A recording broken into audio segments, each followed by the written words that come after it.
Hi everybody, I'm Patrick Dockery. In my life, I have worn many hats and tasted many flavors. As I travel the world, I explore the finest cities in search for culture, history, and great food. Along the way, I get to meet today's most interesting celebrities, focusing on the positive side of life, allowing them to share their causes, charities, and what truly fascinates them. We cook and dine with some of the finest chefs of our time, preparing healthy and delicious meals in some of the hottest restaurants. Also, we showcase the latest, most creative, and hippest trends of beauty, fashion, and lifestyle. I pursue my passion for health and fitness and acquire some of the most innovative wellness strategies. And now, I want to share this all with you. So come along on this amazing journey, and together we will experience a world of health, beauty, and life. On today's show, we'll visit the home of blues and the birthplace of rock and roll, Memphis, Tennessee. From Elvis's Graceland to the music halls of Beale Street to Stax and Sun Studios, we'll show you everything the city has to offer, including how it changed the landscape of music in America forever. Next, we'll head to the house that coffee built, the Cheekwood Estate. This fabulous property welcomes visitors to its botanical gardens and museum of art year-round. And we'll jump in the kitchen with Chef Bob Wagoner at the Watermark Restaurant in Nashville, where fine dining and traditional Southern comfort meet to create a one-of-a-kind dining experience. First, let's head to the south, to Memphis, Tennessee. Hi everybody, today we're here in Memphis, Tennessee. It's the home of the blues and the birthplace of rock and roll. And today we're here in front of Graceland, where the king of rock and roll used to live, Elvis Presley. We want you to come along. We've got a lot planned for you. This should be a great one. Elvis is credited with starting the rock and roll craze that stormed the nation in the 50s, forever changing the landscape of American music. Elvis purchased and moved to Graceland at only 22 years of age and made the 14-acre estate his home until his death in 1977. Opened to the public in 1982, Graceland is a rich source of Elvis nostalgia and a must-see for fans and music lovers alike. The house remains the same as it did when Elvis called it home. From the elegant living and music room where Elvis was known to entertain with fellow musicians, to the formal dining room where Elvis dined with family and guests, to Elvis's den, known as the Jungle Room, where late nights and fellow stars were commonplace. There is so much more for visitors to see within this home, but you'll have to visit to experience it all. The property also features a vintage car museum with several of Elvis's rides on display. His personal racquetball court, which now serves as a home to Elvis's many gold and platinum records, along with the actual jumpsuits the King wore when he performed.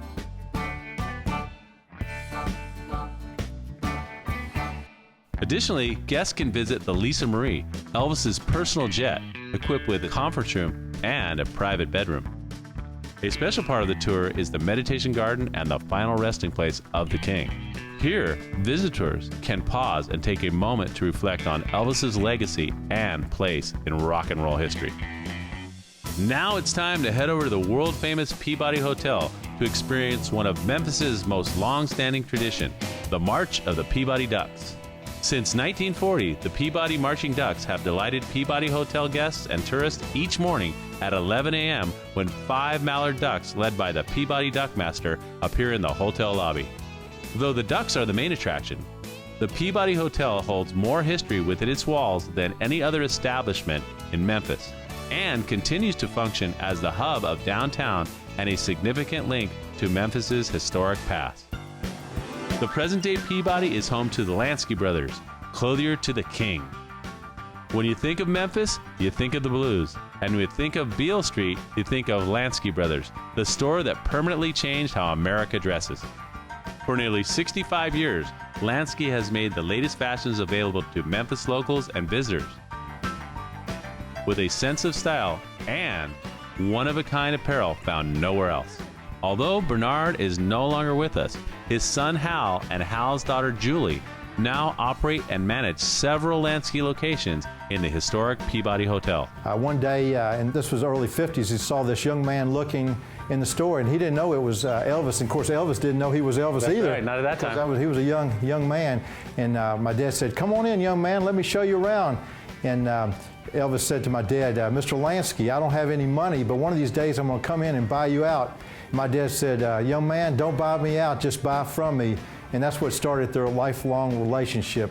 This was the beginning of a great friendship between the two. As Mr. Lansky said, I put Elvis in his first suit and his last. Walk 1 block west from the Peabody to catch one of Memphis's revamped cable cars to take in the views of downtown Memphis or the scenic Riverfront Loop.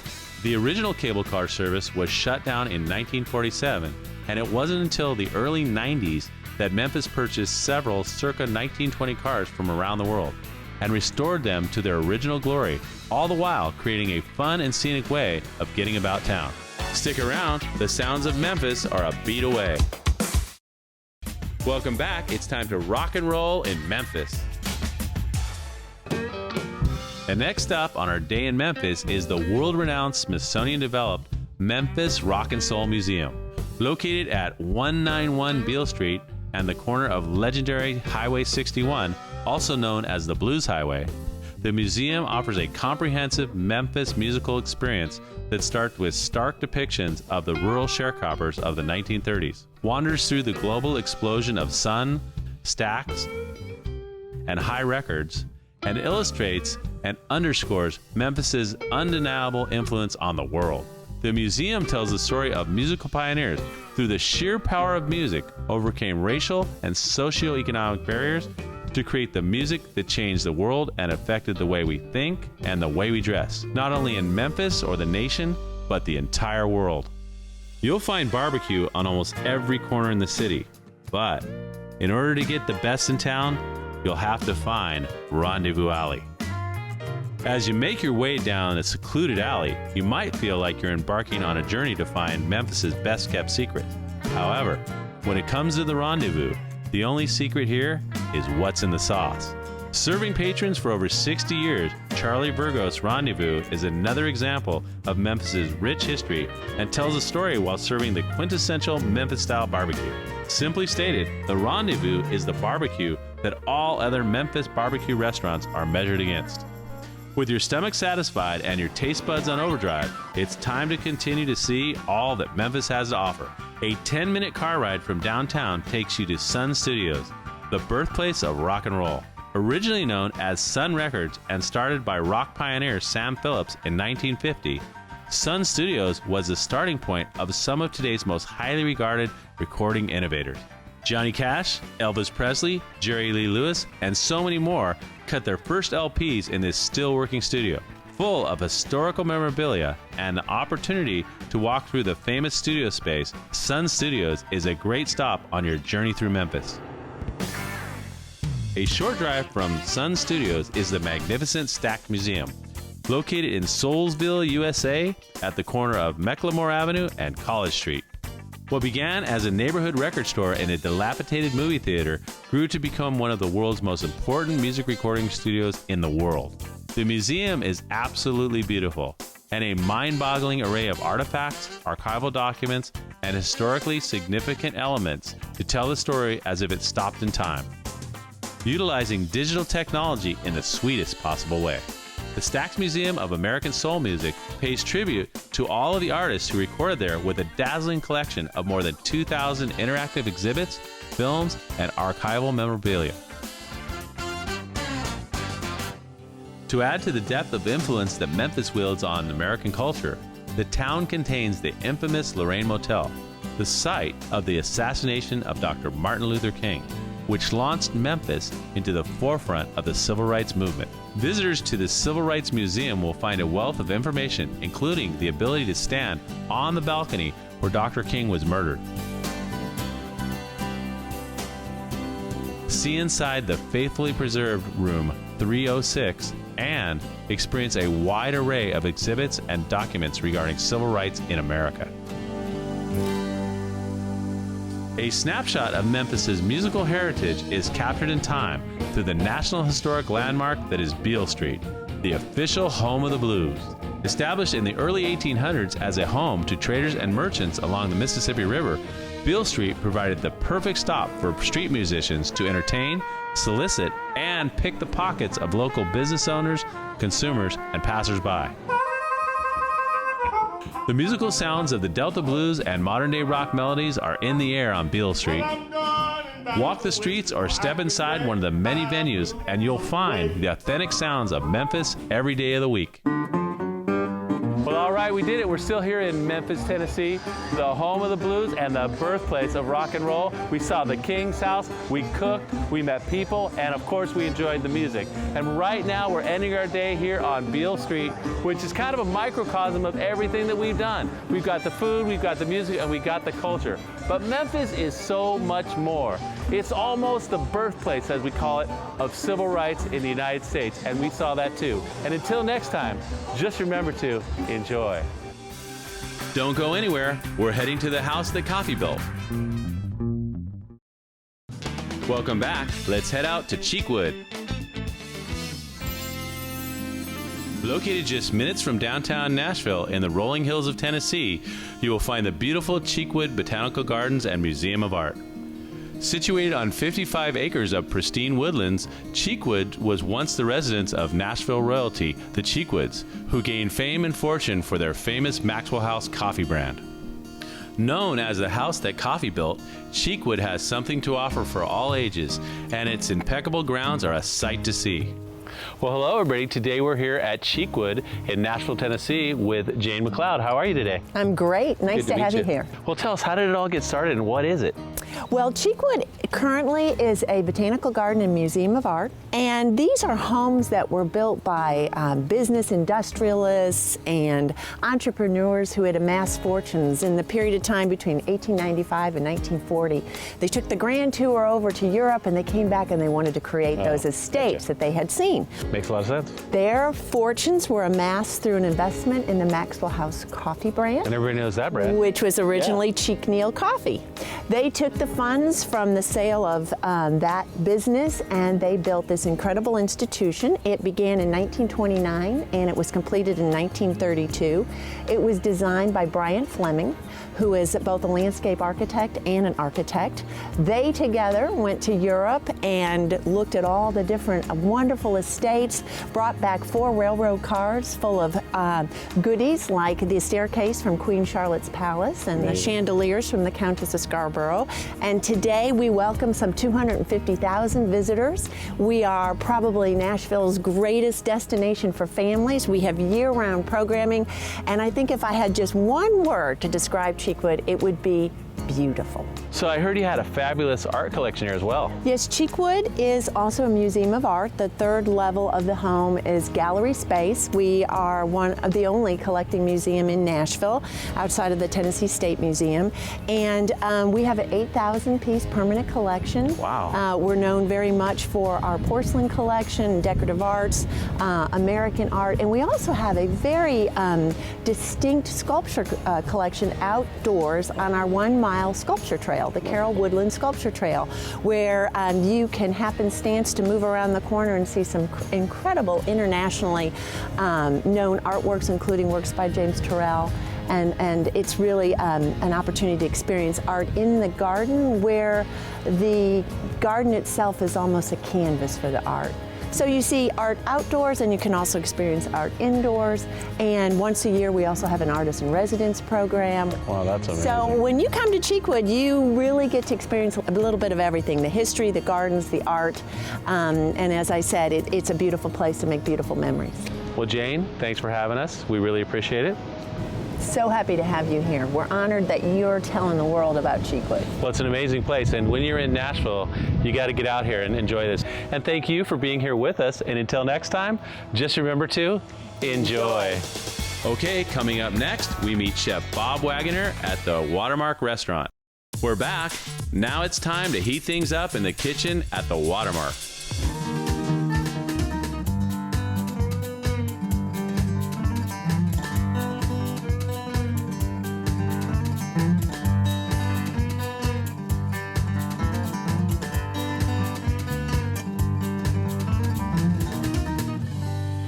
Today we're here with Chef Bob Wagoner at the Watermark in Nashville, Tennessee. How you doing, Bob? I am living the dream. Yeah, you are, aren't you? In Music City. I know, it's amazing over here. And you haven't been. No, well, I've been here before. Okay. So this is my second time to Nashville. But you don't know Nashville. But I don't know Nashville, but I will, believe me. So what do we have today? We've got some fun stuff. We've got some local bok choy, but there's not a lot of fish in Nashville, Tennessee. No. So I've flown in some pumpkin, if you can call it pumpkin, just because of the color, pumpkin swordfish from Hawaii. And then we've got some, it's a little vinaigrette. It's kind of on the lighter side. Usually even through the winter like this, I'll be doing a little heavier dishes, but this is one of those ones, a lot of ladies dining in the dining room, so you want to have something that's a little on the lighter side. So we're going to grill this. We've got a hickory grill working back there. Yeah, it smells good in here. Great. I blanched up a little bok choy. Okay. So just light salted water real quick, just to kind of take a little bit of the edge off a little bit, because we're going to grill that also. Very good. Local apples. A lot of times you won't find them this sexy. Not really the most beautiful thing, but you know what? Local. It hasn't been picked that long, so it's going to have a lot of flavor. Good. And a little pink grapefruit. We're going to put some lime juice in there, some shallots, some pink peppercorns, and a little bit of chives. And this is just a little vinaigrette that we're going to put together that goes on top of the fish after we grill it. So you can do it at home, anywhere in the country. You could do this dish. Sorry, so we're going to do a little grapefruit, just some segments. You can eat these pink guys. Little beautiful pink. Oh yeah, looks good. So you can see it's all these little segments here. They've almost lined them up for you. If you go along the side of that and then along the other side, that guy will pop out like that. Cool, I like that. And do the same thing with an apple. Now is this is a green apple? Green apple, yeah. And if you can't get it this thin, it's not that big a deal. If you want to use a mandolin, you can use that too. Absolutely.